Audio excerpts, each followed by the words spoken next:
Eco कम करो इसका, करो करो करो। श्री राधे, थोड़ा सा तो थोड़ा सा करो। श्री राधे, ठीक है।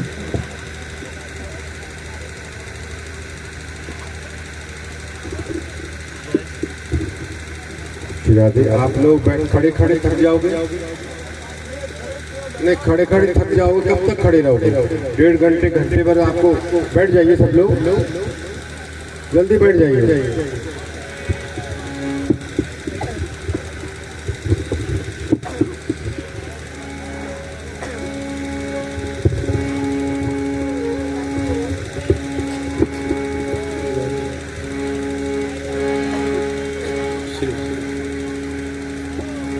व्यास जी का माइक देखो, आवाज बढ़ाओ। जय श्री राधे, जय श्री राधे।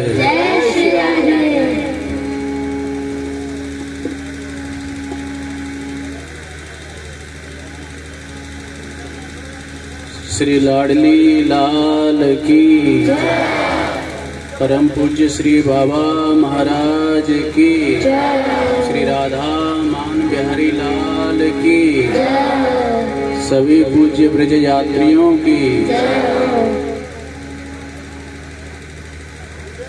श्री राधा रानी वार्षिक ब्रज यात्रा का द्वितीय दिवस इस पवित्र अनुष्ठान का, जो कि श्री ठाकुर श्री राधा मान बिहारी लाल के अनंत अनुग्रह से परम पूज्य श्री श्री बाबा महाराज की परम करुणा के फलस्वरूप यह दिव्य यात्रा का जो स्वरूप प्रकट हुआ है, उस स्वरूप का दिव्य दर्शन करने का एवं धाम की आराधना करने का यह दिव्य सहयोग हम लोगों को उपलब्ध हुआ है। बड़ा सुंदर स्वरूप। जब यात्रा का क्रम चलता है, हजारों यात्री ठाकुर श्री राधा मान बिहारी लाल जी डोले में विराजमान होकर के आगे आगे अनेक संत विराजमान रहते हैं। अनेक सखियां नृत्य करती हुई, ऐसा लगता है जैसे कि कोई चक्रवर्ती सम्राट अपनी चतुरंगनी सेना को लेकर के और अपने राज्य की सीमाओं का निरीक्षण करने के लिए जा रहा है। और श्री राधा मान बिहारी लाल सम्राट ही हैं। जैसे चक्रवर्ती सम्राट अपनी राज्य की सीमाओं का अवलोकन करता है, कहाँ पर क्या समस्या है, कहाँ पर क्या व्यवस्था है, क्या करना है, तो उसी प्रकार से ठाकुर राधा मान बिहारी लाल जी देखते हैं कहाँ पर कौन से कुंड का जीर्णोद्धार होना है, कहाँ पर किस सरोवर का जीर्णोद्धार होना है, कहाँ पर किस वन की रक्षा होनी है, कहाँ पर प्रभात फेरी चलानी है, कहाँ प्रभात फेरी बंद हो गई है, कहाँ नाम का प्रचार पूरी तरह से नहीं हो पा रहा है। ये इस प्रकार से अपनी संपूर्ण जो ब्रज की सीमा है, ब्रज का जो स्वरूप है, उसका दर्शन करते हैं, अथवा सभी भाग्यशाली ब्रजवासियों को अपना दर्शन देते हैं। सिद्धांत भी यही है, उपासना का क्रम भी यही है। श्री रूप गोस्वामी पाद श्री उपदेशामृतम में वर्णन करते हैं, तन्नाम रूप चरितादिषु कीर्तनान् अनुस्मृत्योः अनुक्रमेण रसना मनसि नियोज्य तिष्ठन ब्रजे तदनुराग जनानुगामी कालम नयेद अखिल मृत्युपदेश सारम। इसका तात्पर्य यह है कि एक उत्तम साधक को इस प्रकार अपने काल का निर्वहन करना चाहिए, समय का यापन करना चाहिए। उत्तम साधकों के लक्षणों में कहा गया है अव्यर्थ कालत्वम। एक भी क्षण वह साधना के बिना, अपने आराध्य के चिंतन के बिना व्यर्थ नहीं जाने देता है। एक क्षण का प्रयोग उसके साधना के लिए, उपासना के लिए होता है। श्री रूप गोस्वामी पाद कहते हैं कि तन्नाम रूप चरितादि सुकीर्तनाननो। नाम और रूप, अपने चित्त को अपने आराध्य के रूप चिंतन में लगा दो, अपनी वाणी को उनके नाम में लगा दो और नाम रूप में अपने चित्त एवं अपनी वाणी को नियोजित करके तिष्ठन ब्रजे, और ब्रज में विराजमान रहे, ब्रज की रज का आश्रय लेकर के रहे, धाम का आश्रय लेकर के रहे। इसके साथ ही आवश्यक है कहीं ऐसा न हो काल के प्रभाव से धाम की निष्ठा, नाम की निष्ठा हमारी दुर्बल हो जाए। तो समय समय पर हमारा पोषण होता रहना चाहिए, हमारी निष्ठा का, हमारी भावना का। तो इसके लिए तद जनानुरागी, जो ऐसे धामानुरागी, नामानुरागी संत हैं, वैष्णव हैं, महापुरुष हैं, उनका आनुगत्य स्वीकार करके और धाम की रहनी को सीखते हुए, उस निष्ठा को स्वीकार करते हुए धाम का वास करना चाहिए। क्षण मात्र का भी यदि किसी विशुद्ध संत का आश्रय प्राप्त हो जाता है तो कृष्णदास कविराज कहते हैं साधु संग सर्व शास्त्र कय, लव मात्रे साधु संगे सर्व सिद्धि है। क्षण मात्र के साधु संग से सारी सिद्धियां सुलभ हो जाती हैं। ऐसी धाम की और धामानुरागी संतों की महिमा है। आज के क्रम में सर्वप्रथम हम लोग, चूंकि यह पड़ाव बरसाना में इस पवित्र तलहटी में पड़ा हुआ है, तो सर्वप्रथम श्री राधा मान बिहारी लाल जी का दर्शन करते हुए और मानगढ़, मान मंदिर का हम लोगों ने दर्शन किया। यों तो यह संपूर्ण ब्रजभूमि ही दिव्य है, संपूर्ण ब्रजभूमि दिव्य है और सबकी अपनी महिमा है। और उसमें भी बरसाना के जो स्वरूप का आज जो श्री जी का दर्शन किया, मान बिहारी लाल जी का दर्शन किया, तो कल एक बात रह गई थी। आरंभिक क्रम में ही जब धाम के प्राकट्य का चिंतन किया गया तो उसमें बरसाना के प्राकट्य की जो भूमिका थी वह रह गई थी। संतों ने ऐसा लिखा है कि 60 वर्ष सहस्राणि पुरा तप्तम ब्रह्मणा तपः, ममोपरि त्वं सदा ही कृष्ण क्रीडां करिष्यसि। वो वाराह पुराण आदि में लिखा है कि श्री ब्रह्मा जी ने 60,000 वर्ष तक तप किया और वही श्री ब्रह्मा जी ऐसी प्रार्थना किए कि ठाकुर जी श्री जी की चरण रज हमको प्राप्त हो। तो भगवान ने कहा कि ऐसे तो अवसर नहीं मिलेगा, जाओ बरसाना में पर्वत के रूप में विराजमान हो जाओ।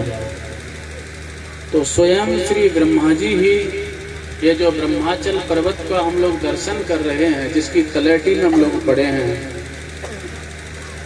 वह स्वयं श्री ब्रह्मा जी ही ब्रह्माचल पर्वत के रूप में यहाँ पर प्रकट हुए हैं और यह श्री ब्रह्मा जी का ही स्वरूप है। बरसाना का आविर्भाव नित्य लीला में तो अनादिकाल से बरसाना प्रकट है। प्रकट लीला में चिंतन किया गया है। सूर्य वंश की पवित्र परंपरा में श्री जी का आविर्भाव हुआ है और सूर्य वंश की पवित्र परंपरा में एक बहुत बड़े तपस्वी राजर्षि दिलीप हुए हैं। भगवान श्री राम के पूर्व परंपरा में महाराज दिलीप का आविर्भाव हुआ है और महाराज दिलीप एक दिन संयोग से स्वर्ग से देवराज इंद्र के यहाँ से आ रहे थे, तो मध्य में कामधेनु गाय विराजमान थी और कामधेनु गाय को वह प्रणाम नहीं कर पाए।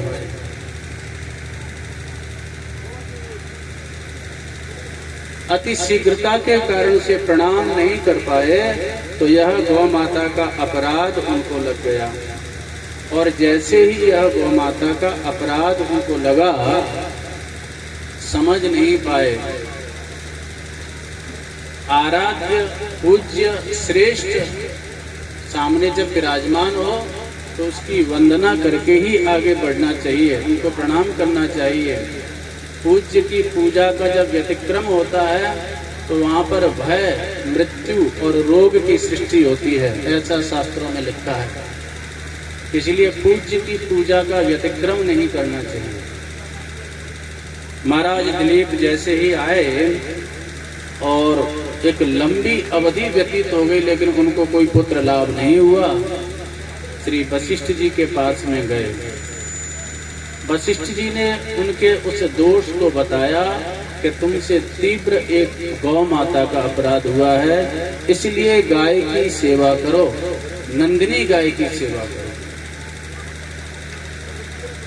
महाराज दिलीप ने एक छोटे से अपराध के कारण से गौ माता के इस उत्कर्ष को, इस महिमा को हमको समझना चाहिए।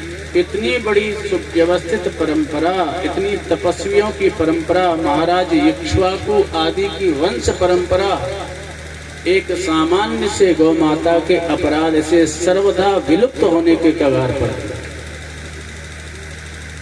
केवल प्रणाम आदि न करने मात्र से, सामान्य सी अवहेलना मात्र से एक ऐसी समृद्ध परंपरा सर्वथा विलुप्त होने के कगार पर थी।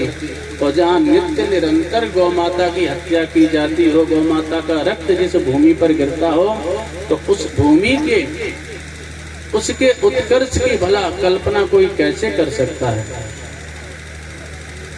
और पुनः विच्छिन्न हुई वह परंपरा, विलुप्त हुई वह परंपरा जागृत होती है तो गौ माता की सेवा से।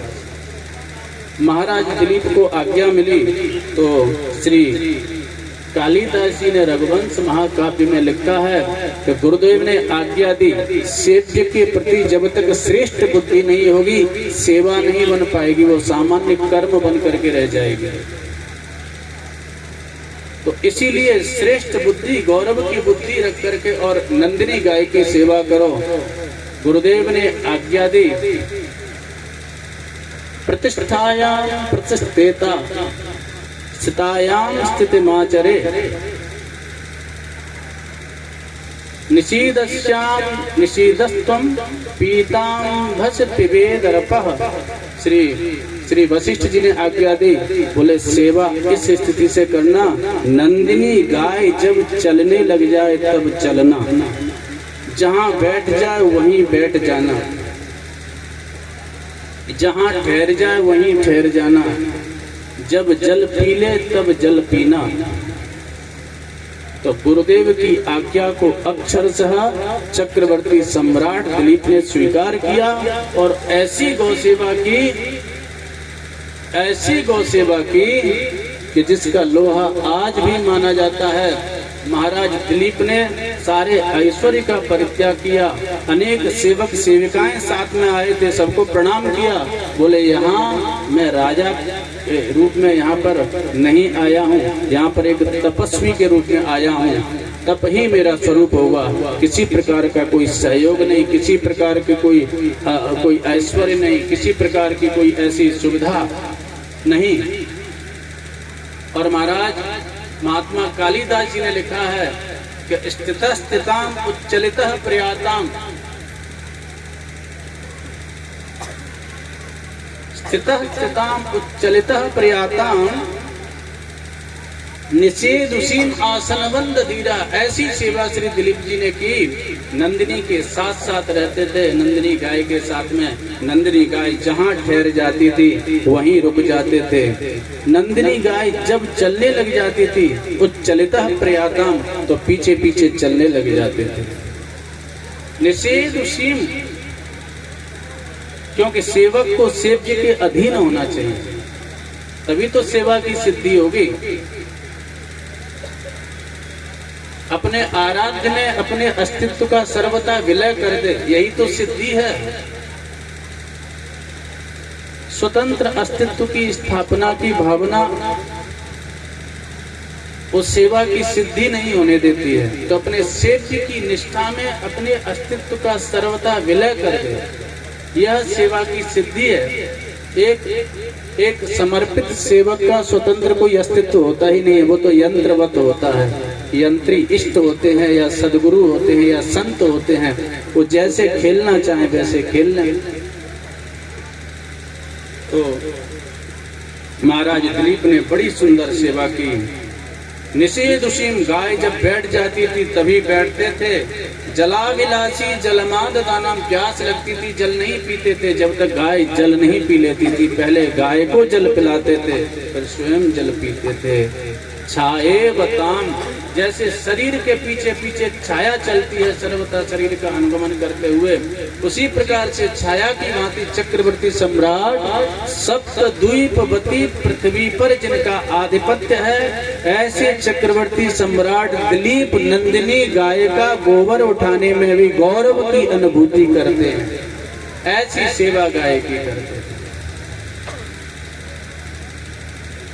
स्वयं कंडूयनई दंश निवारणैश्च, तो बड़ी दिव्य सेवा का वर्णन है। तो गौ माता की कृपा से श्री दिलीप जी महाराज के यहाँ नंदिनी गाय, बड़ा विस्तार से चरित्र है, लेकिन उसको यहाँ समझिए कि श्री दिलीप जी महाराज के यहाँ 4 पुत्र हुए गौ माता की कृपा से। इसमें 2 बातें छिपी हुई हैं। एक तो यह कि एक सामान्य से गाय के अपराध के कारण से इतनी समृद्ध परंपरा भी विलुप्त होने के कगार पर थी, और दूसरा संदेश इसमें यह भी छुपा हुआ है कि एक गाय की सेवा से, गाय की प्रसन्नता से इतनी समृद्ध परंपरा जो सर्वथा विलुप्त होने वाली थी, वह उस परंपरा का पुनः उदय हुआ। एक ऐसी समृद्ध परंपरा का उदय हुआ कि उसी परंपरा में स्वयं भगवान श्री राम का अवतार हुआ। ये गौ माता की सेवा का प्रकार। श्री दिलीप जी महाराज के यहाँ 4 पुत्र हुए।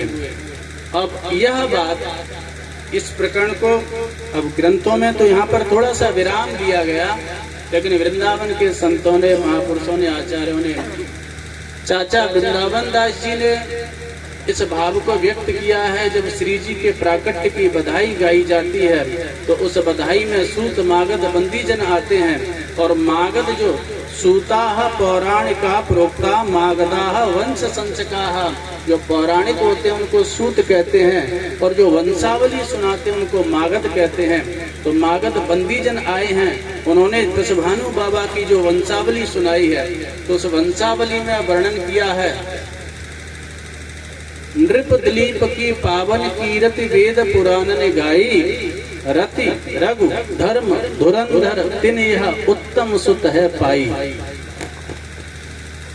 महाराज दिलीप की उत्तम कीर्ति का वेदों ने बखान किया है। उनके 4 पुत्र हुए, रति, रघु, धर्म और धुरंधर। कालांतर में इसी परंपरा में अनेक महापुरुष हुए हैं। तो श्री दिलीप जी महाराज के जो पुत्र श्री धर्म थे, उन्होंने अपनी पिता की गौ सेवा को भली भांति देखा। पिताजी ने कहा, बेटा सिंहासन स्वीकार करो। बोले, नहीं पिताजी, हमें तो केवल गौ सेवा, गायों की सेवा में बड़ी प्रीति है। हम तो ग्वारिया बन के रहना चाहते हैं, केवल इस गोष्ठ की सेवा का आश्रय लेकर के रहेंगे। तो श्री धर्म जी ने गोष्ठ की सेवा संभाली है, गायों की सेवा संभाली है। तो श्री रघु जी को सिंहासन प्राप्त हुआ है, उन्होंने राज्य की व्यवस्था संभाली है। और ये परंपराएं जब आगे बढ़ती हैं तो श्री रघु जी की परंपरा में भगवान श्री राम, लक्ष्मण, शत्रुघ्न प्रकट होते हैं। और श्री धर्म जी की परंपरा में आगे चल के अभय कर्ण जी प्रकट होते हैं। और अभय कर्ण जी के आगे चल के रसंग जी लगभग 72 पीढ़ियों का, 70-72 पीढ़ियों का वर्णन चाचा वृंदावन दास जी ने किया है। वृषभानु बाबा की पूर्व की जो लगभग 70-75 पीढ़ियों का वर्णन किया है। तो जब श्री शत्रुघ्न लाल जी यहाँ पर लवणासुर को मारने के लिए मधुपुरी में आए हैं भगवान श्री राम की आज्ञा से, तो उनके साथ ही श्री रसंग जी यहाँ पर आए हैं। और चाचा वृंदावन दास जी ने वर्णन किया है। इसलिए बरसाना का जो निकास है, प्रथम निकास जो है वह श्री अयोध्या जी से। प्रथम निकास अवधपुरी वर्णो पुण्य मधुपुरी सुहाए, द्वापर मध्य वसे बरसाने, वेद पुराण गाए। और आगे लिखते हैं, त्रेता युगलों वसे मधुपुरी, पुण्य द्वापर नियरानो, बसे रसंग सहित कुल गोधन अति कमनी बरसानो। श्री रसंग जी गोचारण करते थे और श्री रसंग जी ने देखा द्वापर का जब आरंभ काल था, गायों की सेवा करते थे, तो गायों की सेवा की दृष्टि से बरसाना बड़ी उपयुक्त भूमि लगी। तो श्री रसंग जी सबसे पहले यहाँ बरसाना में आकर के विराजे और उन्होंने यह बरसाना का प्राकट्य किया। तो गौ सेवा का मूल केंद्र आरंभ से ही यह बरसाना। और पूज्य श्री बाबा महाराज कहते हैं, जब आराधना का स्वरूप प्रकाशित होता है तो धाम अपने मूल स्वरूप को प्रकट कर देता है। तो ऐसा लगता है परम पूज्य श्री बाबा महाराज की जो आराधना और उस आराधना का प्रताप कि धाम ने अपने स्वरूप को प्रकट किया। उस काल में भी गौ सेवा का प्रधान केंद्र बरसाना था और आज भी गौ सेवा के प्रधान केंद्र के रूप में बरसाना विराजमान है। श्री माताजी गौशाला का जो हम लोगों को दर्शन प्राप्त होता है वही स्वरूप प्रकट किया है। यह बरसाना का आविर्भाव, प्राकट्य की भूमिका जो संतों ने गाई है। अब यह दिव्य तलहटी और यहाँ पर जो है दिव्य यह चोटियाँ विराजमान हैं, तो जिन पर हम लोगों ने दर्शन किया। आज के क्रम में सर्वप्रथम श्री मानगढ़ राधा मान बिहारी लाल जी की दिव्य लीला स्थली का हम लोगों ने दर्शन किया है। मानगढ़, मान जो है यह प्रेम की उच्चतम भूमिकाओं में मान का उदय होता है। मान मंदिर दर्शन, श्री राधा मान बिहारी लाल जी जहाँ नित्य विराजमान हैं, मान मंदिर की पवित्र भूमि को प्रणाम किया गया है, वंदन किया गया है।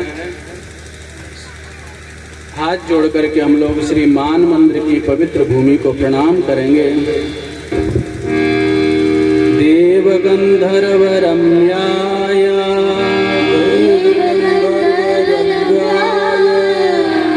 देव गंधर्व रम्याय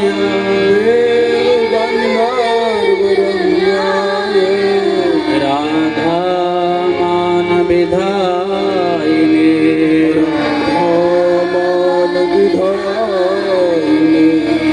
मान मंदिर संज्ञाय मान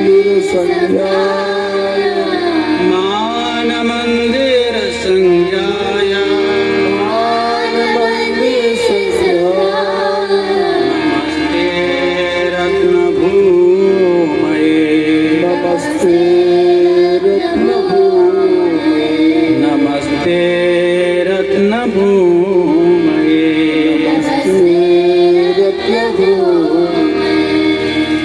इसका तात्पर्य है देवताओं के और गंधर्वों के द्वारा भी जो रम्य हैं, निरंतर जहाँ पर विद्यमान रहते हैं, ऐसी दिव्य जो रत्नमयी भूमि है, श्री जी के मान का विधान करने वाली जो भूमि है, जहाँ पर श्री जी ने मान लीला की और ठाकुर श्री राधा मान बिहारी लाल जी ने श्री जी के चरणों में विराजमान होकर के श्री जी को मनाया, ऐसी पवित्र मान मंदिर जिसका नाम है, ऐसे मान मंदिर को हम लोग प्रणाम करते हैं।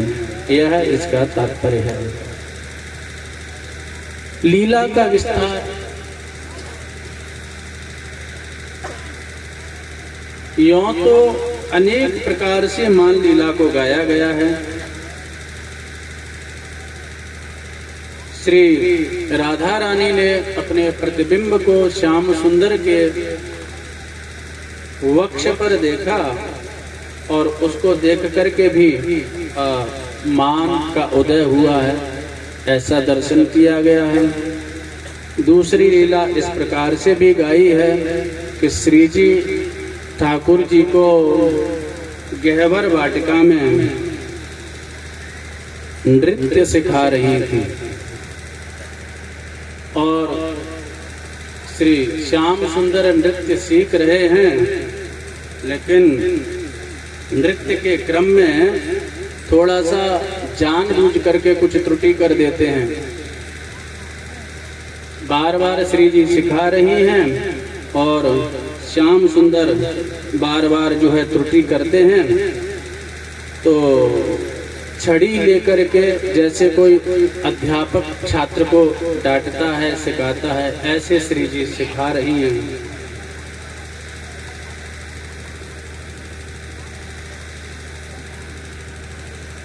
श्याम सुंदर को नृत्य गान सिखा रही हैं। नचबन सिकवत प्यार लाल को, नचबन सिकवत प्यार वृंदावन में रास रचो हरि,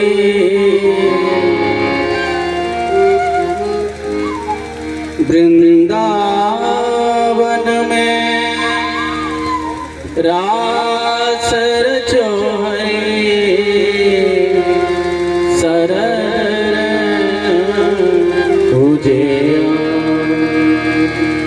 लाल को, नचबन सिखवत प्यार। तो नृत्य सिखा रही हैं और बड़े सुंदर मृदंग आदि भी बज रहे हैं।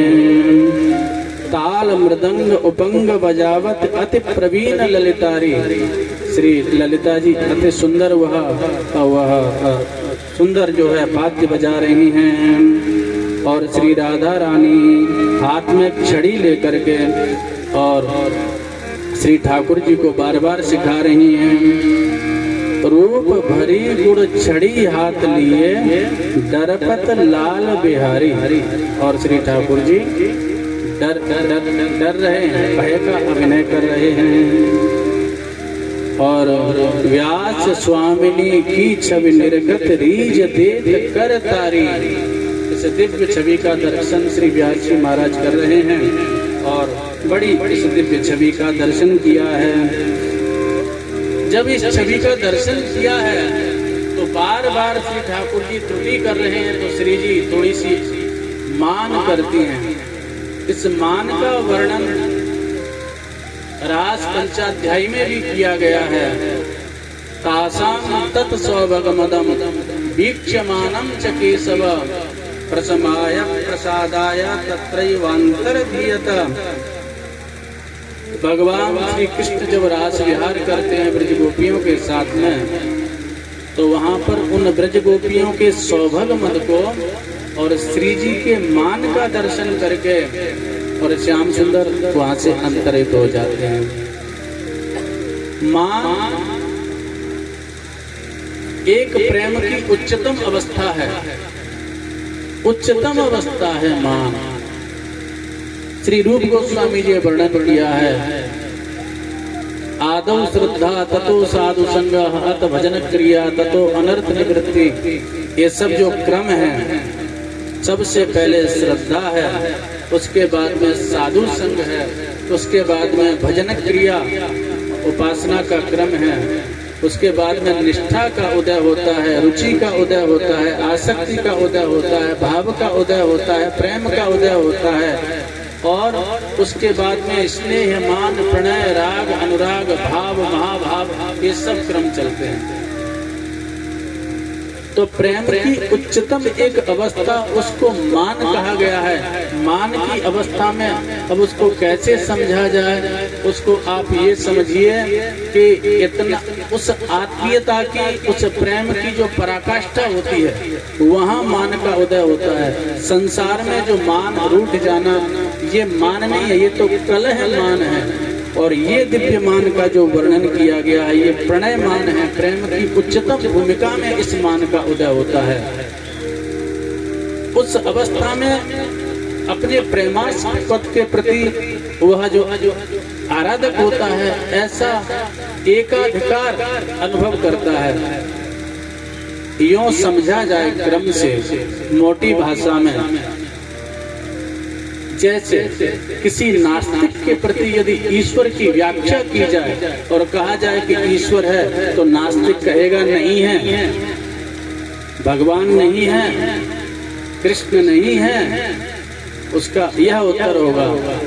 ज्ञान की भूमिका में जो आरूढ़ होगा वह कहेगा बोले है, उसकी सत्ता को स्वीकार करता है। ना सतो विद्यते भावो ना भावो विद्यते सता, यानी नहीं है से है पर आ गया। जो ज्ञानी है वो है पर आ गया, यानी वो सत्ता मात्र है, निर्विशेष है, निर्विकार है। भक्ति की भूमिका में पहुंचता है तो वहाँ और थोड़ी सी समीपता बढ़ती है। और भक्त केवल यह नहीं कहता कि है, सत्ता मात्र को स्वीकार नहीं करता है, अब तो प्रत्यक्ष अनुभूति करता है। वो है के साथ में जोड़ देता है, बोले हमारा है, श्री कृष्ण हमारे हैं। जब और उच्चतम भूमिका पर पहुंचता है तो वहां पर इसी एकाधिकार की जब भूमिका और बढ़ती है प्रेम की, तो ये हमारा है, यही मेरे में बदल जाता है। बोले वो मेरे हैं। ये प्रेम की और उच्चतम भूमिका होगा, वो मेरे हैं। मेरे तो गिरधर गोपाल दूसरो न कोई, जाके सिर मोर मुकुट मेरो पति सोई। अथवा मेरी महारानी श्री राधिका रानी, जाके बल में सबसों तोड़ी लोक वेद कुल कानी। और जब यह मेरा प्रेमास्पद के प्रति और उच्चतम और आत्मीयता बढ़ती है तो ये मेरा मैं में बदल जाता है। अर्थात जैसे वो है वही तो मैं हूँ। इसी को प्रेमाद्वैत कहते हैं। एक ज्ञान का अद्वैत होता है, एक प्रेम का अद्वैत होता है। गोपियाँ कहती हैं, कृष्णो हम पश्यत गति में ललिता मिति तन्मना। देखो मेरी ललित गति को देखो, मैं ही कृष्ण हूँ। अर्थात कृष्ण के चिंतन में इतनी तन्मय हो गई, इतनी तन्मय हो गई कि ऐसा लग रहा है जैसे स्वयं कृष्ण ही उसमें समाहित हो गए। माई श्यामा श्याम श्याम रट श्यामा श्याम भई, बूझत है अपनी सखियंसों श्यामा किते गई। तन मनस्काः तदा लापाः तद विचेष्टाः तदात्मकाः तद गुणानेव गायन्त्यो नात्मा गाराणि संस्मरुः। तो ये प्रेम की उच्चतम अवस्था, उस समय कोई भेद नहीं रहता है। इसी को प्रेमाद्वैत कहते हैं। और ऐसी अवस्थाओं में ये दिव्य भाव है, स्नेह है, मान है, प्रणय है, राग है, अनुराग है, भाव है, महाभाव है। विस्तार से श्री रूप गोस्वामी जी ने भक्ति रसामृत सिंधु में और वर्णन किया है। तो ये मान जो प्रकट हुआ, ये एकाधिकार है श्याम सुंदर के प्रति। और श्री जी वहां से मानगढ़ पर आकर के विराजमान हो जाती हैं। और जैसे ही मानगढ़ पर आकर के श्री जी विराजमान हुई हैं तो श्याम सुंदर सखियों को भेजते हैं, जाओ आप श्री जी को मनाओ। सखियां बार बार आती हैं और सखियां श्री जी के समीप में आती हैं। श्री जी बार बार उनको लौटा देती हैं। इधर से श्याम सुंदर फिर भेजते हैं कि जाओ श्री जी को मना करके आओ। तो अंत में सखियां कहती हैं आवत जात हो हारे परी। अब तो आते जाते मैं सर्वथा थक गई। बोले कैसे? बोले ज्यों ज्यों प्यारो विनती कर पटवत, क्यों क्यों तू गढ़ मान चढ़ीरी। जैसे जैसे श्याम सुंदर विनय करते हैं, विनती करते हैं, और वैसे वैसे आप मान मंदिर पर आकर के विराजमान हो गई हैं। और तिहारे बीच परे सोई बाबरो हो चौगान की गेंद भईरी। तुम दोनों के बीच में जो परे सोई पागल है, सोई बाबरो है। वो बार बार नीचे भेज देती हैं और आप बार बार ऊपर भेज देते हैं। भैया तुम आपस में जानो, जैसे सुलझानो वैसे सुलझाओ। गोविंद प्रभु को बेग मिल भामिनी, सुभग यामिनी जात बहिरी। आवत जात हो हार परीरी। श्री गोविंद स्वामी जी का यह दिव्य पद है।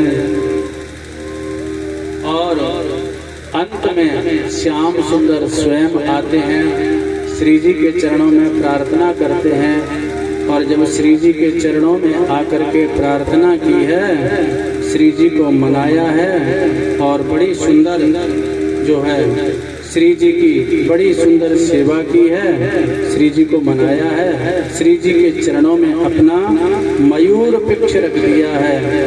और तब वहाँ पर श्री राधा मान बिहारी लाल का स्वरूप प्रकट हुआ है और श्री माननी राधा रानी का स्वरूप प्रकट हुआ है और श्री जी का मान मनाया है। ऐसी दिव्य यह स्वरूप, यह दिव्य लीला मानगढ़ पर यहाँ पर विराजमान हुई। उस लीला का दर्शन जो है करने का, स्थली का दर्शन करने का अवसर हम लोगों को प्राप्त हुआ। पूज्य श्री बाबा महाराज की बड़ी सुंदर मानगढ़ की लीला की बड़ी सुंदर मीठी रचना है। मंदिर शिखर मानगढ़ ऊपर, बड़े सुंदर मान मंदिर की शोभा का वर्णन है। मंदिर शिखर मानगढ़ ऊपर, राधा मान बिहारी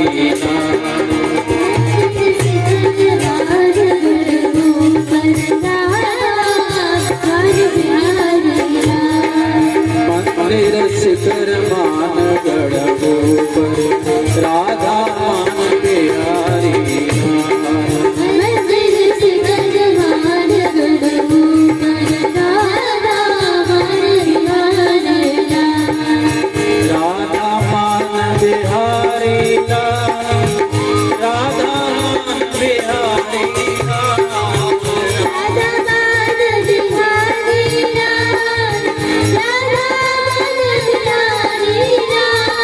मंदिर शिखर मानगढ़ राधा मान बिहारी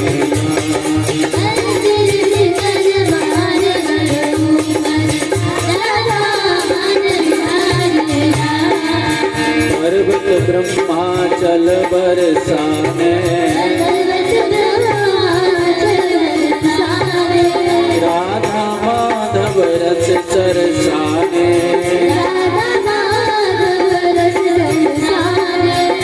हर प्रेम भरे मन माने,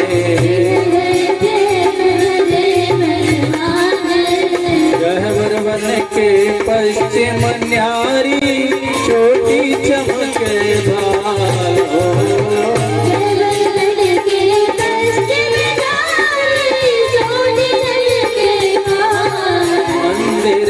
शिखर मान गढ़ऊ राधा मान बिहारी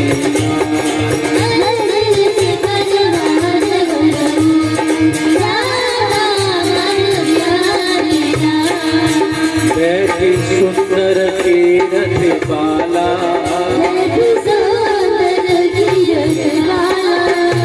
घट चंचल नंद के लाला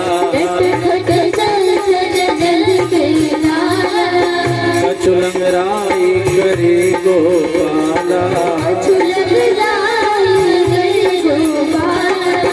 गोरी भरी गुमान रूप की मान कियो तत्कार गोरी भरी गुमान रूप की मान कियो तत्कार मंदिर शिखर मान गढ़ऊ राधा मान बिहारी ओ मंदिर शिखर मान गढ़ऊ राधा मान बिहारी बिनती बचन सुने नहीं प्यारी बचन सुने नहीं प्यारी अर्पण बिखरावे गिरधारी नहीं देखे अधरत फरकारी या चरण निज मोर मुकुट के सहरावे या चरण निज मोर मुकुट से सहरावे गोपाल मंदिर शिखर मान गढ़ऊ राधा मान बिहारी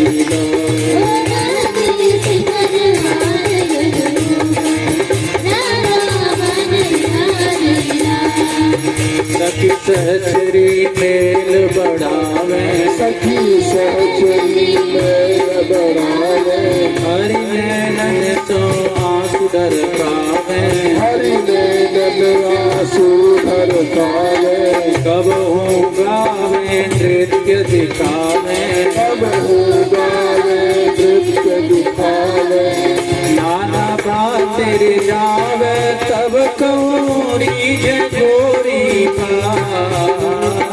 नाना भाती जावे तब कौरी जय गोरी बाल सिर शिखर मान गढ़ऊ राधा मान बिहारी ओ मंदिर शिखर मान गढ़ऊ राधा मान बिहारी मंदिर शिखर मान गढ़ऊ पर राधा मान बिहारी ओ मंदिर शिखर मान गढ़ऊ राधा मान बिहारी ऐसी अद्भुत मान मंदिर की शोभा है, बड़ी दिव्य शोभा है और पूज्य श्री बाबा महाराज की नित्य साधना भूमि है।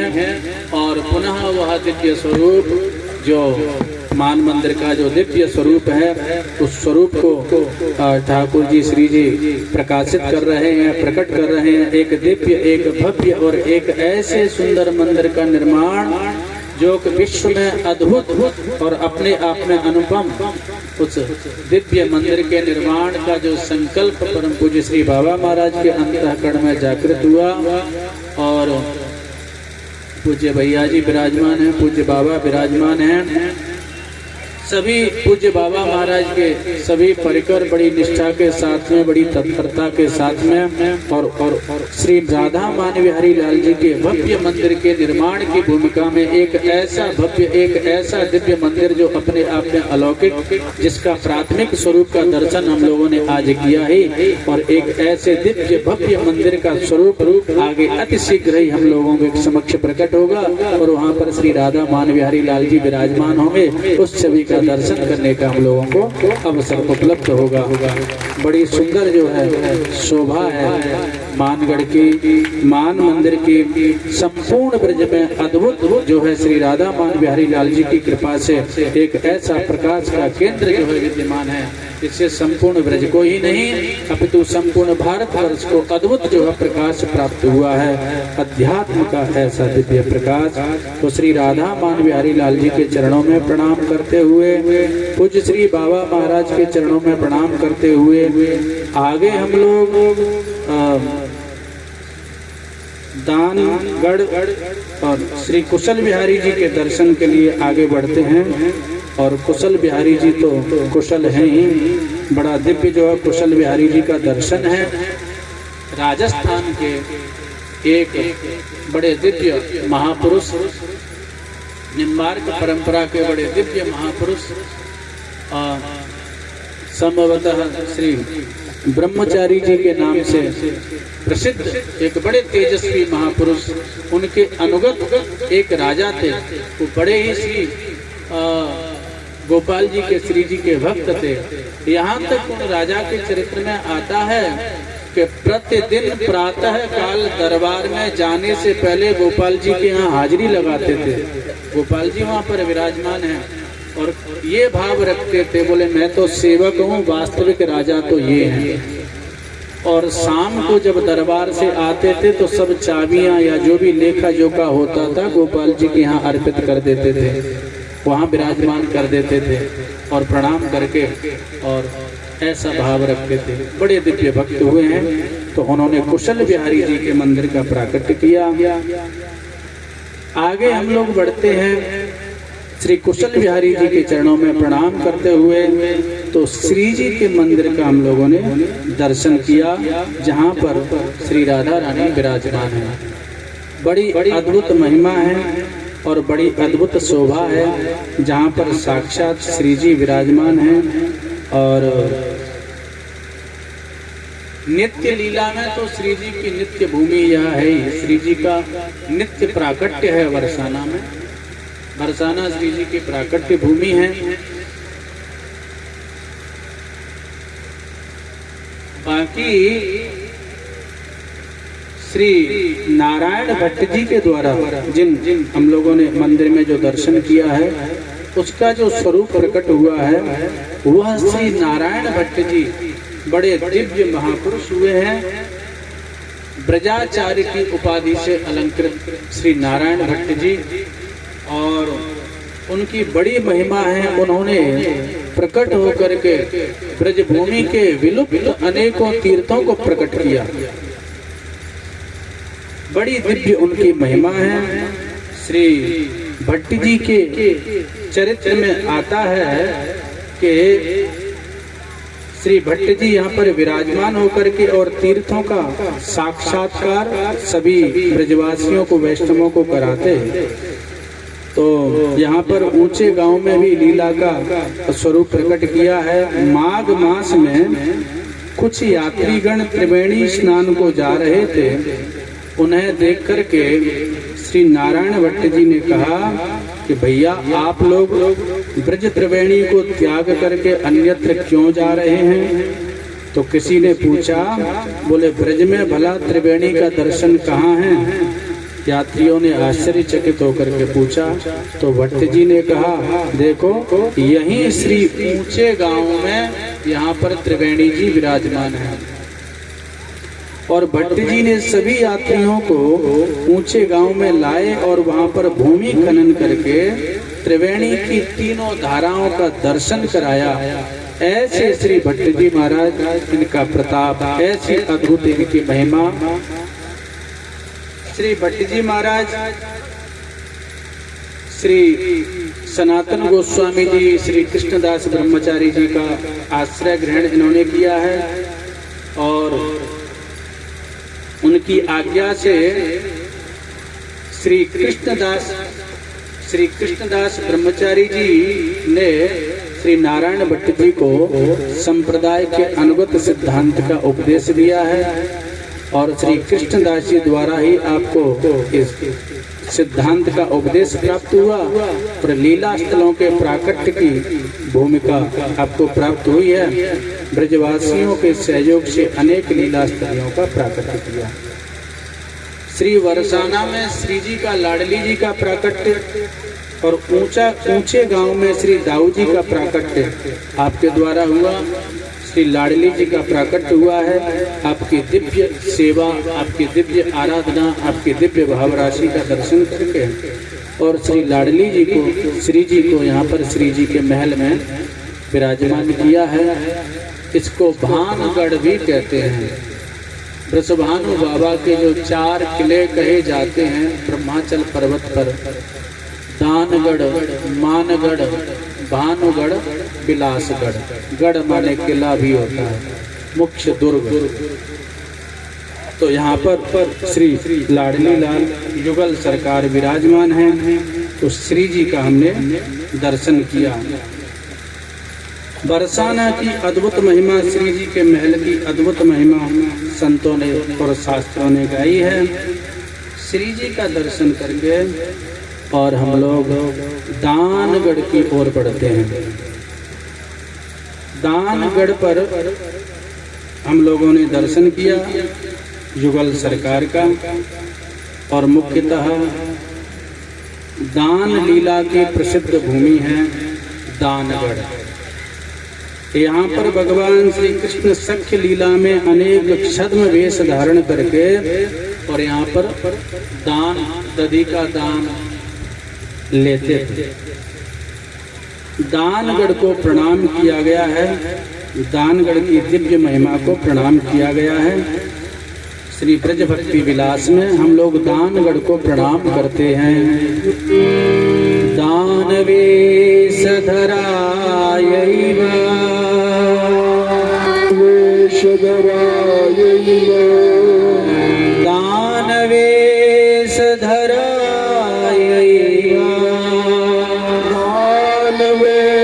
धरायैव दध्योपास्याभिलाषिणे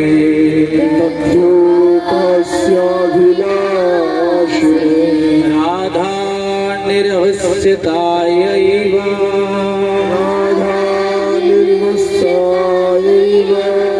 कृष्णाय सततं नमः कृष्णाय सततं नमः। श्री राधा रानी द्वारा प्रताड़ित दधी दुग्ध के इच्छुक श्री दान बिहारी लाल जी को हम लोग प्रणाम करते हैं। अनेक पदों में अनेक भाव संतों ने, आचार्यों ने व्यक्त किए हैं। श्री किशोरी जी के चरणों में आकर के श्याम सुंदर याचना करते हैं। एक याचक की भांति आकर के विराजमान हो जाते हैं। महादान वृषभानु किशोरी तुम कृपावलोकन दान देरी, ऐसा संतों ने, आचार्यों ने लिखा है।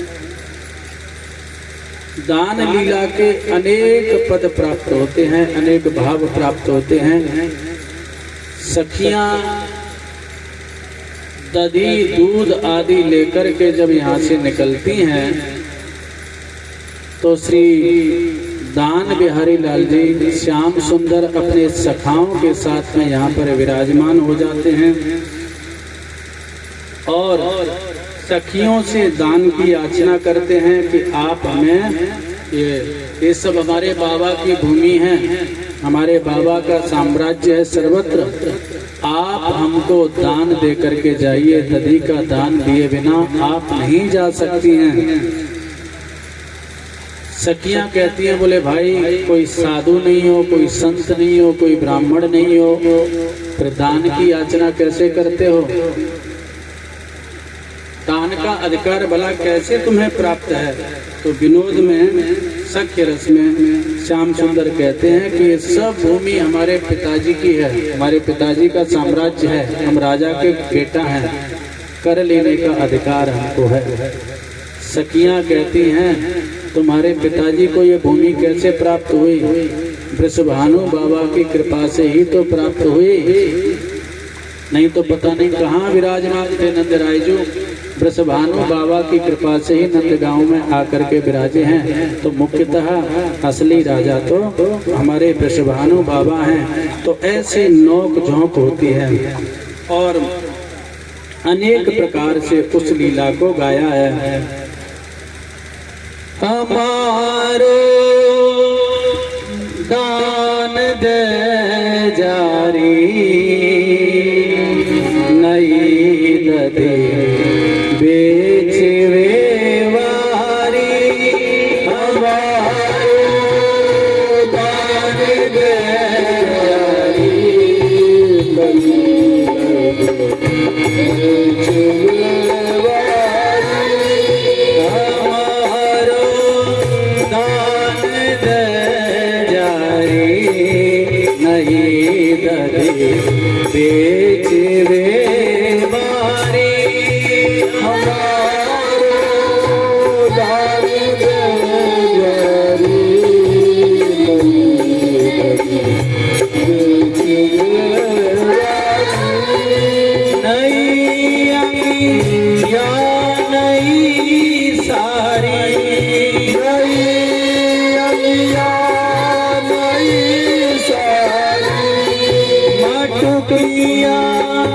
शीश पर धारी।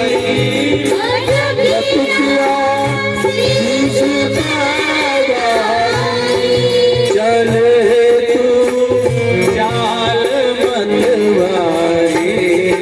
मेरो मोहि वे वारी। चलो तू जाल मतवारी।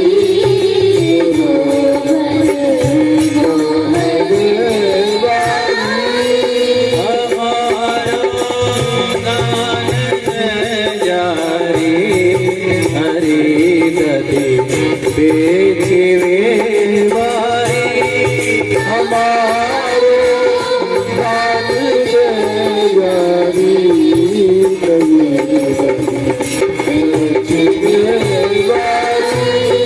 झुमक झुम झूमती डोले।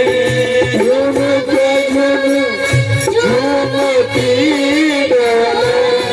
रसीले बैन मुख बोले। रसीले बैन मुख बोले। तू घूंघटा क्यों नहीं खोले। मरी जाए लाज की मारी। तू घूंघटा क्यों नहीं खोले।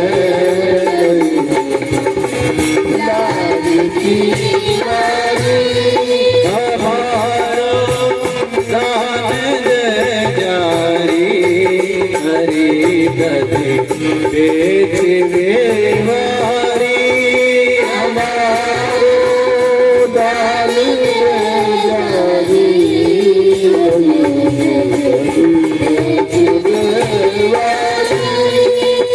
ये दान लीला का स्वरूप प्रकट होता है। श्याम सुंदर इस प्रकार से वहाँ पर बड़ा सुंदर नोक झोंक होती है।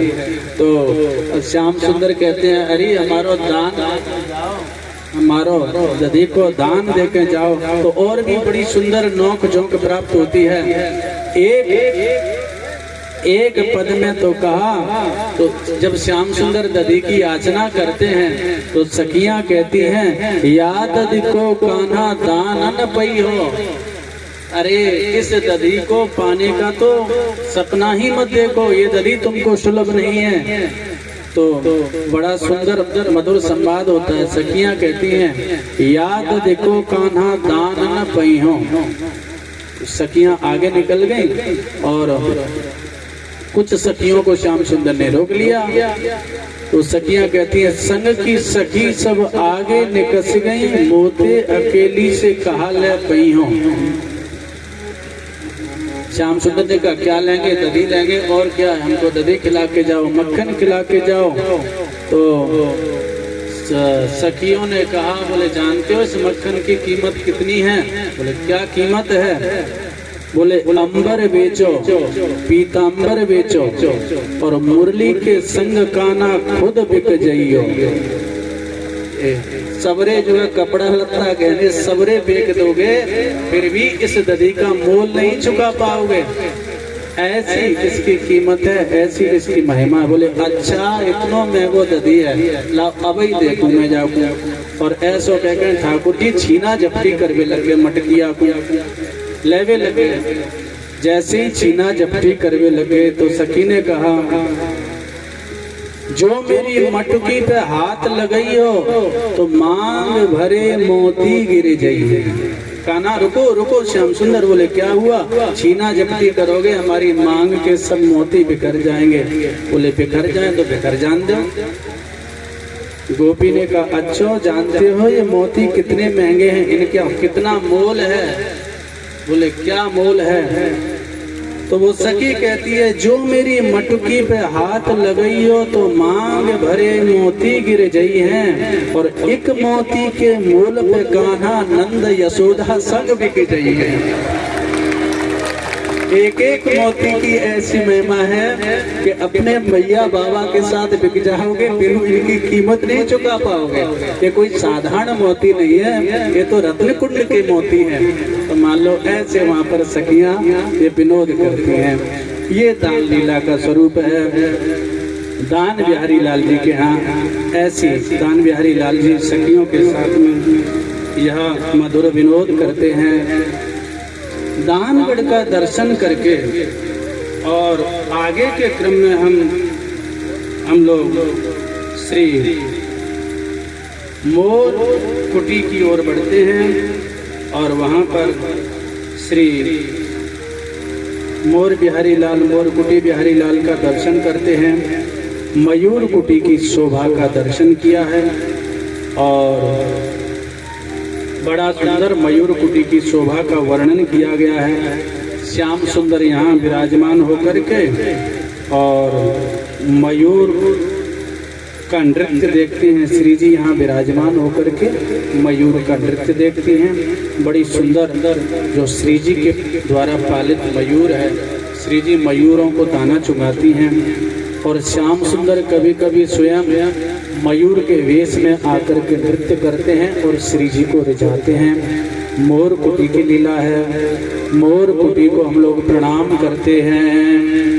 किरीटिने नमस्तुभ्यं किरीटिने नमस्तुभ्यं किरीटिने नमस्तुभ्यं किरीटिने नमस्तुभ्यं मयूर प्रियवल्लभ मयूर प्रियवल्लभ मयूर प्रियवल्लभ मयूर प्रियवल्लभ सुरम्यायै महाकुट्यै सुरम्यायै महाकुट्यै सुरम्यायै महाकुट्यै सुरम्यायै महाकुट्यै शिखण्डे पदवेश्मने शिखण्डे पदवेश्मने।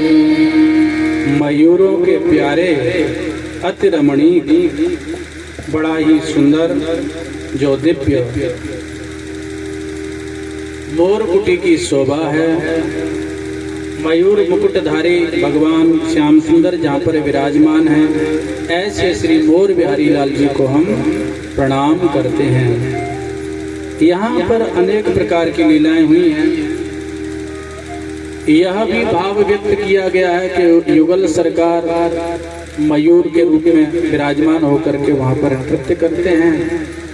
और एक भाव यह भी व्यक्त किया गया है क्योंकि श्याम सुंदर मयूर का मुकुट मयूर पिक्ष धारण करते हैं। मुकुट में भागवत में इस स्वरूप की शोभा को गाया गया है।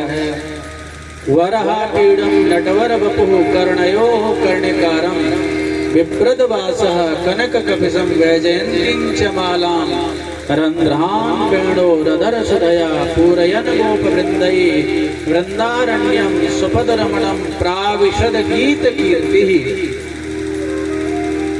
यह बड़ा दिव्य स्वरूप गाया गया। इसका तात्पर्य यह है कि भगवान श्री कृष्ण नित्य मयूर पिच्छ अपने मुकुट में धारण करते हैं। मयूर बड़ी सुंदर शोभा है। मयूर पिच्छ क्यों धारण करते हैं? अनेक भाव व्यक्त किए गए। उनमें एक भाव यह भी है कि एक दिन श्याम सुंदर गोचारण करने के लिए आए। श्याम सुंदर ने श्री जी के विषय में बहुत सुना था, लेकिन दर्शन का सुयोग नहीं मिल पाया। और श्री जी ने भी श्याम सुंदर की रूप माधुरी के विषय में खूब सुना था, लेकिन विचार आता था कि कभी देखें तो सही आखिर वो हैं कैसे, लेकिन कभी दर्शन का सुयोग नहीं मिल पाया। प्रकट लीला में तो श्री जी के द्वारा पालित जो मयूर था,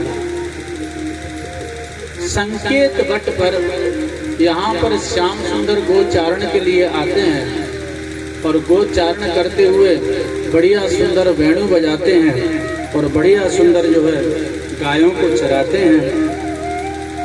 वहाँ पर यह दिव्य मयूर जो श्री जी के द्वारा पालित है, संयोग से यह मयूर वहाँ पर विराजमान होता है। श्याम सुंदर वेणु बजाने लग गए तो ये मयूर नाचने लग गया। वेणु गीत में भी इस भाव को व्यक्त किया गया है। वृंदावनम सखि भुवो वितनोत कीर्ति यद्देवकी सुत पदाम्बुजलब्धलक्ष्मी गोविंद वेण मनोमत्त मयूर नृत्यम प्रेक्षाति सानुपरतान्य समस्त सत्वम।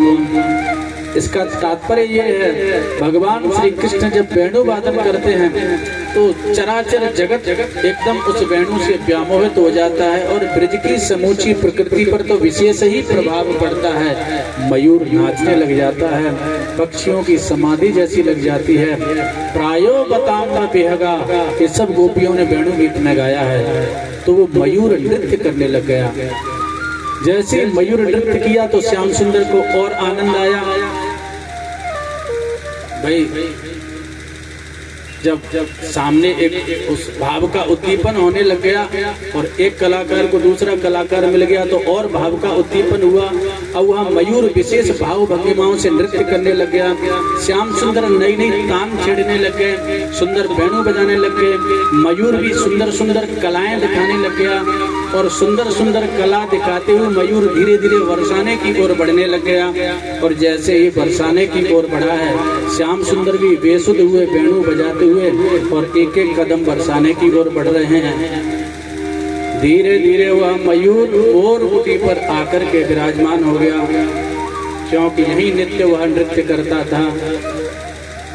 और मोर कुटी में आया है और मोर कुटी पर आकर के नृत्य किया है। श्याम सुंदर भी वेणु बजा रहे हैं, बड़े आनंद से विराजे हुए हैं। संयोग से श्री जी वहां से निकलती हैं, जल की मटकी अपने सिर पर विराजमान करके और श्री जी सखियों के साथ में निकलती हैं। तो वेणु की माधुरी का जब दर्शन होता है, उसका जब श्रवण होता है तो उसमें एक आकर्षण होता है, खिंची चली आती हैं और वहाँ पर मोर कुटी पर आकर के श्याम सुंदर का दर्शन करती हैं।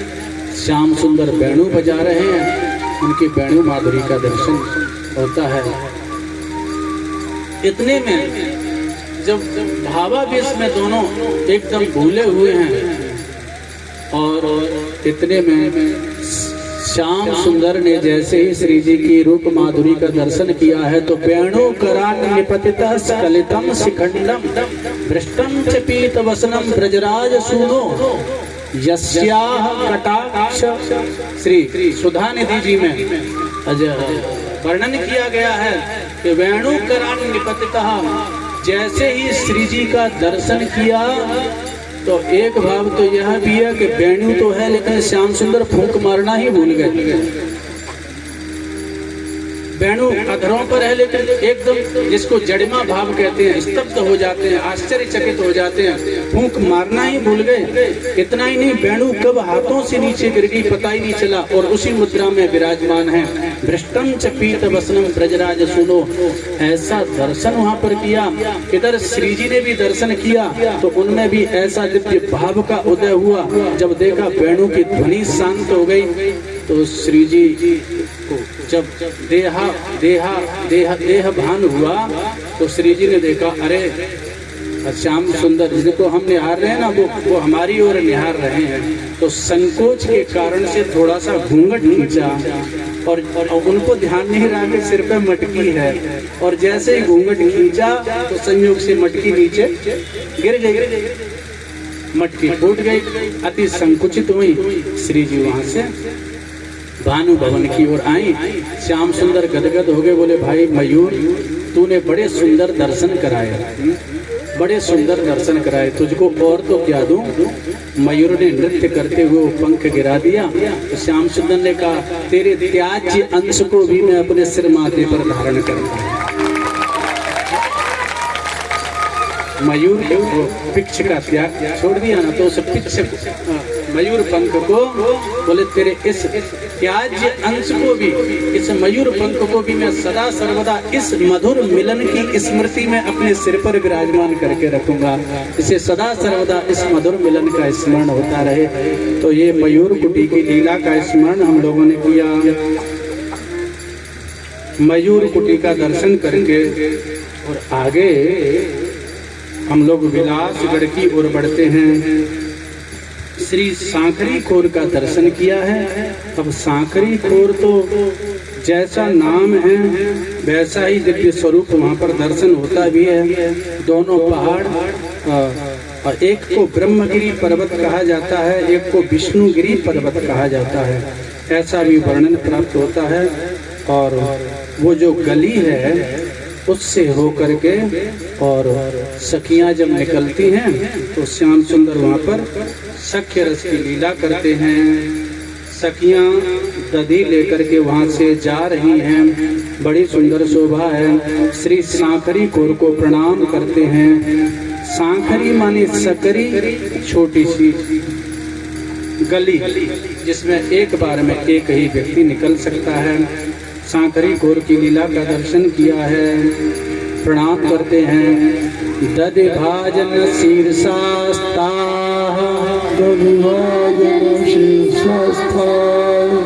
गोपिका कृष्ण रुंदिता, तासाम गमागमौ स्थानौ,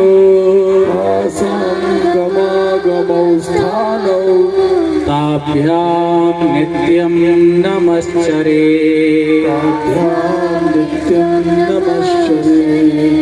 ताभ्यां नित्यं नमश्चरे।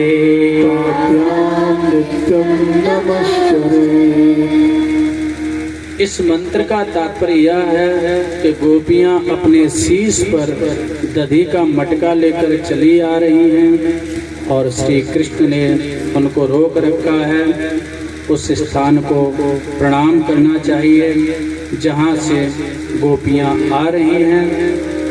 और अनेक महापुरुषों ने खोर सांकरी की लीला का वर्णन किया है। आवत ही माई सांकरी खोर, श्री चतुरासी जी में वर्णन किया। ये दो खोर खिरक गिर गहवर, विहरत कुमर कंठ भुज मेल। अनेक आचार्यों ने खोर सांकरी की लीला का वर्णन किया है। ब्रह्मगिरी पर्वत और विष्णुगिरी पर्वत, दोनों पर्वतों का यहाँ पर दर्शन प्राप्त होता है। विलासगढ़ की ओर जो पर्वत है उसको विष्णुगिरी पर्वत कहा गया है और इधर जो पर्वत है उसको ब्रह्मगिरी पर्वत कहा गया है। खोर सांकरी पर उसी लीला का दर्शन, आज भी वो परंपराएं सर्वथा सुरक्षित हैं और उन परंपराओं का दर्शन होता है। मटकी फोर लीला होती है, वो भाद्रपद शुक्ल त्रयोदशी को आज भी नंदगांव के और बरसाने के सभी गोस्वामीगण विराजमान होकर के और उस लीला का संपादन करते हैं। और यहाँ से मटकी में लेकर के दधी आदि और उस मटकी को ग्वालवाल फोड़ते हैं और वहाँ पर बरसानो असल ससुराल हमारो न्यारो नातो, ऐसे नंदगांव के सभी गोसाई वहाँ पर गाते हैं और उस लीला का दर्शन होता है। जो दधी दान आदि श्याम सुंदर वहाँ पर लेते हैं। और भी श्री गोप देवी आदि की लीला का भी विशेषकर यहाँ पर गर्ग संहिता आदि में वर्णन किया गया है। उस भाव को भी यहाँ पर प्रकट किया गया है। घोर सांकरी की लीला है। श्री राधा रानी वृषभानु भवन में विराजमान है। श्री ललिता विशाखा आदि सभी सखियों ने कहा कि आप जिनका चिंतन कर रही हैं वो नित्य यहाँ पर वृषभानुपुर में आते हैं। श्री जी ने कहा तुम्हें कैसे पता? बोले प्रेम तो छिपाया नहीं जाता। श्री जी बोली बताओ किसका चिंतन करती हूँ मैं? तो ऐसा कहकर सखियों ने बड़ा सुंदर चित्र बनाया। श्री कृष्ण का चित्र देख करके श्री जी बड़ी प्रसन्न हो गई। फिर बोली कि तुम सब तो हमारी सखी हो, तुमसे भला क्या छिपा है। और वह चित्र को लेकर के भवन में जाकर के विराजमान हो जाती हैं और विरह व्याप्त होता है। तो उस समय गर्ग संहिता में भी इस भाव को व्यक्त किया गया है। और श्री श्याम सुंदर प्रभात की बेला में पधारते हैं और नव किशोर अवस्था है, बंसी बजाते हुए श्याम सुंदर और मधुर जो है वेणु पर गाते हुए और घोर सांकरी से होकर के पधारते हैं। आवत प्रात बजावत भैरवी मोर पखापट पीत समारोह, ये सुन आलीरी छुवरी बरसाने गैलन माहि निहारो, नाचत गायन तानन में बिकाई गईरी सखी उधारो, काको है ढोटा कहाँ घर है और कौन सो नाम है बांसुरी बारो। इस प्रकार से व्याकुल हो जाती हैं। गोप देवी की लीला का भी प्रकरण प्राप्त होता है। श्याम सुंदर गोप देवी के रूप में आते हैं और बड़ा सुंदर मधुर संगीत प्रकट करते हैं। सभी सखियां बड़े आनंद से श्रवण करती हैं। ऐसा सुंदर गोप देवी का स्वरूप श्री जी ने कहा अनेक सखियों का दर्शन किया है, लेकिन इतनी सुंदरी कोई सखी का हमने दर्शन नहीं किया। ये तो कोई नई नई आई है ऐसा लगता है। श्री राधा रानी ने पूछा, हे गोप देवी, तुम्हारे नृत्य से तुम्हारे गान से मुझे बड़ी प्रसन्नता हुई। कहाँ से आई हो तुम और तुम्हारा नाम क्या है? बोले हमारा नाम गोप देवी है और यहीं बरसाने के उत्तर में ही समीप में ही हमारा गांव है, यहीं रहती हूँ। और क्या करूँ, एक दिन आ रही थी सो यहाँ पर एक जो नंद का छोरा है ना, वो बड़ा चंचल है, बड़ा चपल है। वो गोप देवी कृष्ण की बुराई करने लगे और बुराई करते हुए गोप देवी श्री कृष्ण की बुराई करते हुए कहती हैं, अरे वो तो जाति का ग्वाला है, काला कलूटा है, न रंग है न रूप है, न कोई उसमें कोई ऐसी कोई विशेषता है। और वो बड़ी चपलता करता है। एक बार दधी लेकर के जा रही थी तो मध्य में ही आकर के जो है उसने सबरी मटकी जो है फोड़ दी। और श्री राधा रानी के सामने जब कृष्ण की निंदा की तो श्री जी को एक आवेश आया और गर्ग संहिता में श्री कृष्ण के ऐश्वर्यमय स्वरूप का वर्णन किया। अरे गोप देवी, मैं तो समझ रही थी तू बड़ी सुंदर है, तेरा अंतःकरण भी बड़ा सुंदर होगा, लेकिन तेरा मन तो बड़ा काला है। तू नहीं जानती कृष्ण कौन है? बड़े बड़े योगी यति तपस्वी जिनकी आराधना करते हैं और बड़े विस्तार से वर्णन किया है। और वह बहुत बड़े श्री कृष्ण की गो भक्ति का भी श्री जी ने यहाँ पर वर्णन किया है। श्याम सुंदर सबसे बड़े गौ भक्त हैं तो उनको काला कलूटा कहती है। नित्य गौरज की गंगा में स्नान करते हैं, उनसे पवित्र भला और कौन हो सकता है? ऐसे श्री जी ने उस गोप देवी को डांटा। तो गोप देवी ने कहा, अच्छा तो आप इतना ही अच्छा उनको समझती हैं, तो क्या आप उनसे प्रेम करती हैं? तो क्या आप बुलाएंगी तो वो प्रकट हो जाएंगे? आप उनको बुला सकती हैं? वो किसी की नहीं सुनता, वो बड़ा कुटिल है, बड़ा धूर्त है। इस प्रकार से उस गोप देवी ने कहा। बात बढ़ गई तो शर्त लग गई। गोप देवी बोली, अगर तुम्हारे बुलाने से श्री कृष्ण यहाँ आ जाते हैं तो मैं मान लूंगी कि तुम्हारा प्रेम सच्चा है और वो निर्दयी नहीं है श्री कृष्ण, और यदि नहीं आए तो समझ लो बड़ा कुटिल है। तो श्री जी बोली कि देख मैं अभी बुलाती हूँ, और यदि नहीं आए तो ये समझो मैं तुम्हारे सामने पराजित हो गया। प्रेम की शर्त लग गई और इसके बाद में श्री जी विराजमान हो जाती हैं और आसन लगा करके श्री कृष्ण का आवाहन करती हैं, प्रेम से बुलाती हैं।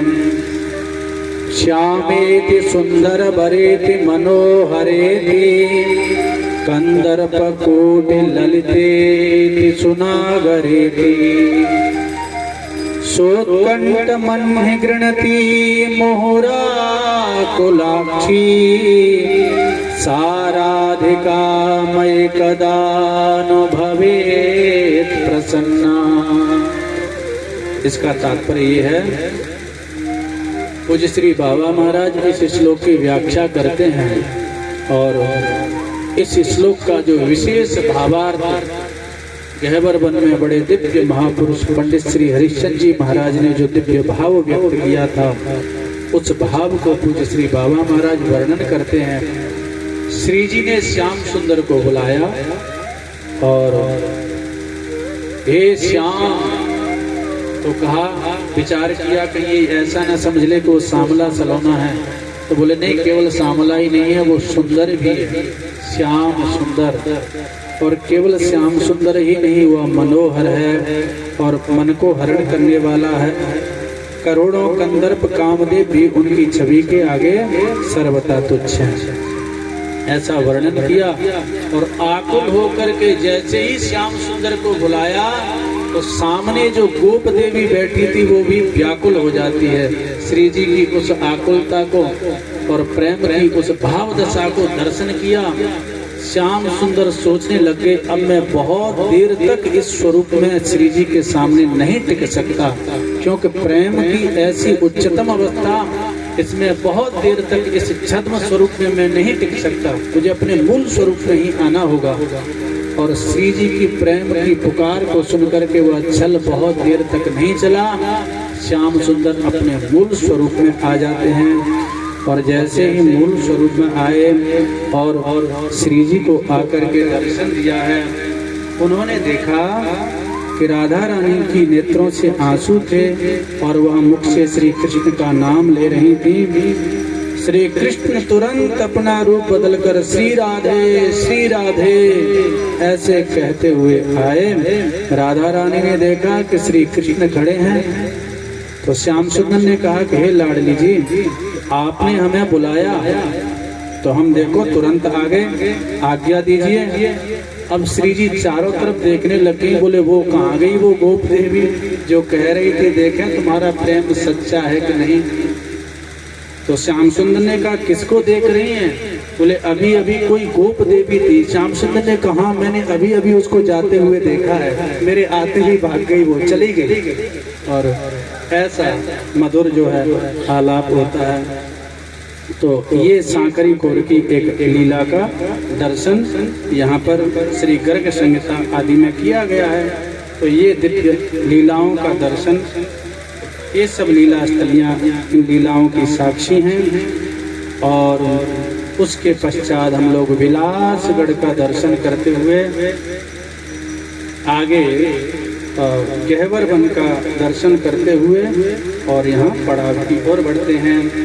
विलासगढ़ का दर्शन किया है, जैसा कि नाम है कबहू गढ़ विलास सुख पावें, गिर की शिखर हिडोरी रचें। झूलन लीला श्रावण मास में प्रायः झूलन लीला विलासगढ़ पर उसका दर्शन होता है और दिव्य रास विलास का भी वहाँ पर दर्शन होता है। विलासगढ़ को प्रणाम करते हैं।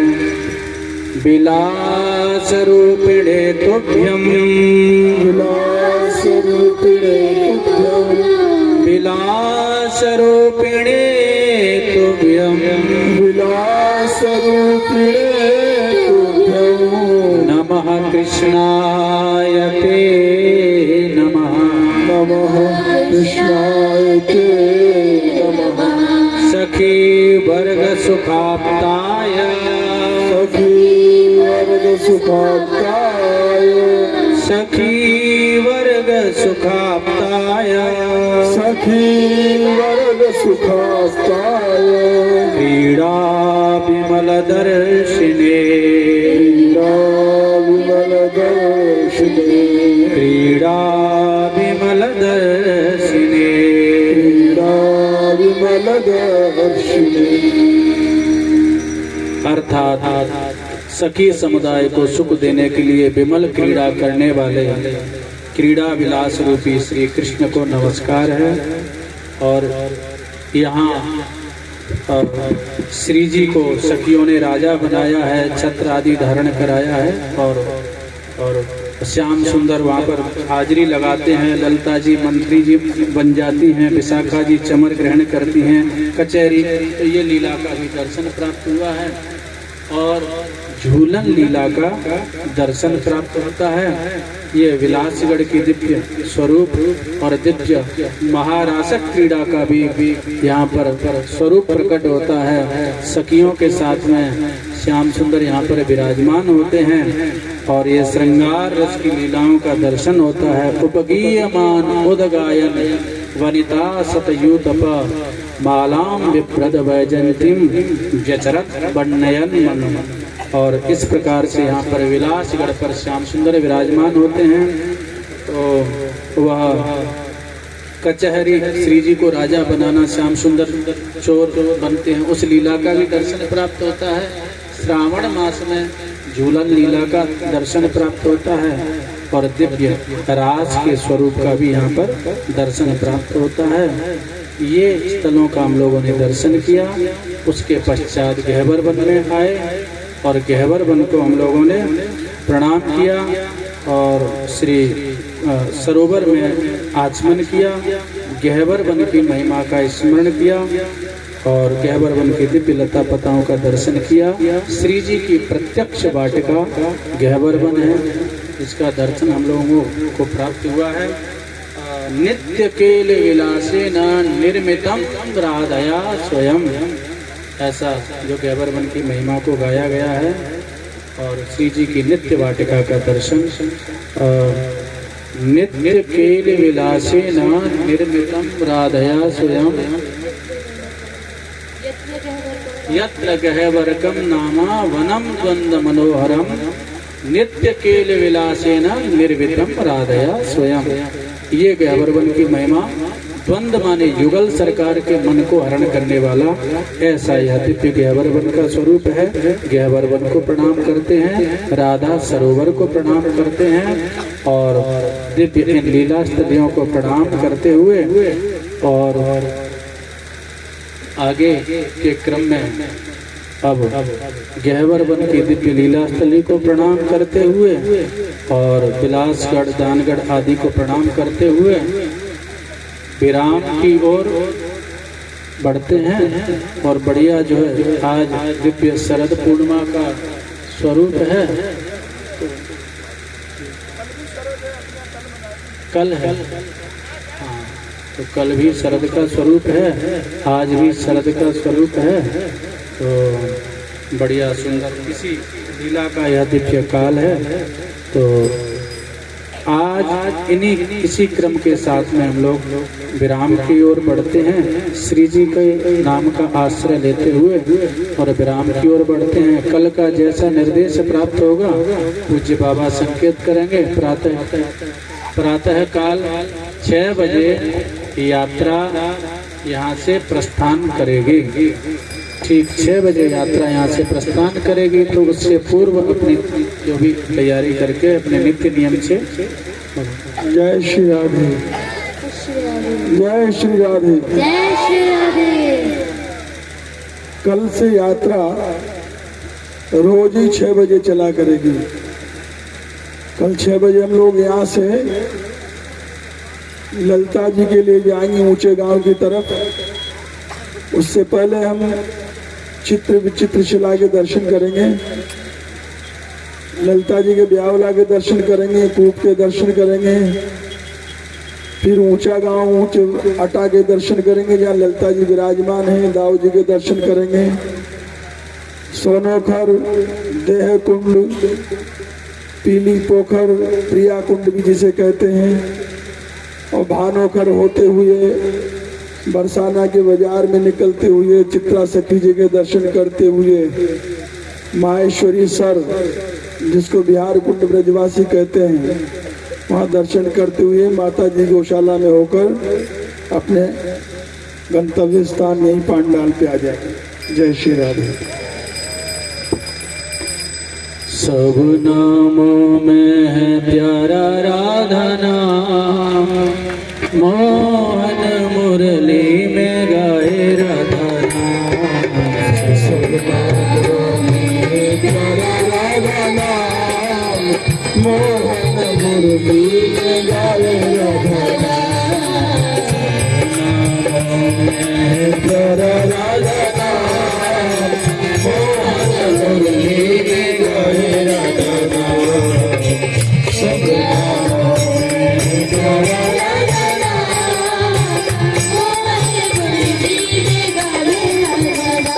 प्यारा प्यारा राधा नाम, प्यारा प्यारा राधा नाम, प्यारा प्यारा राधा नाम। सब नामों में प्यारा राधा नाम, मोहन मुरली में गावे राधा नाम।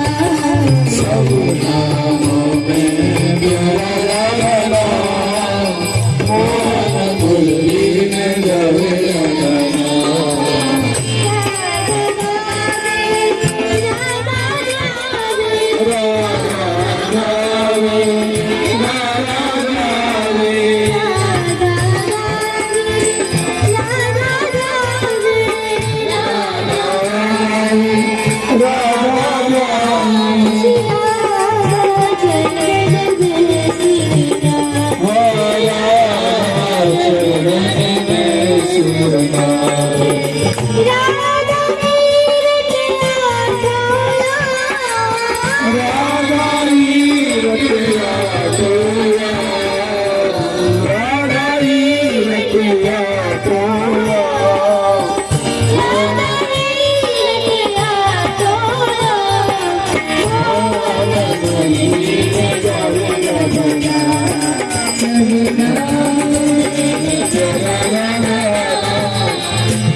सब नामों में प्यारा राधा नाम, मोहन मुरली में गावे राधा नाम।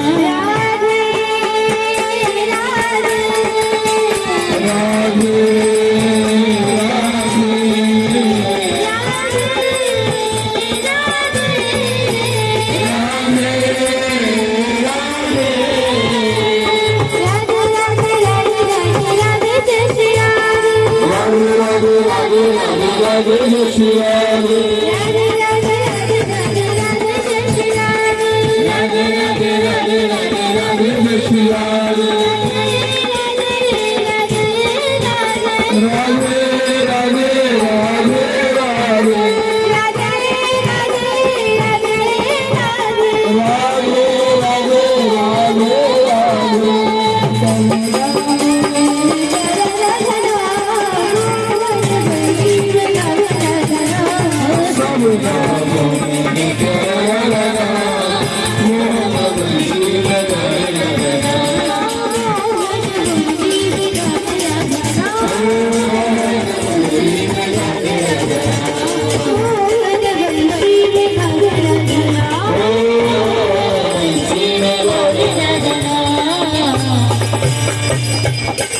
श्री राधे।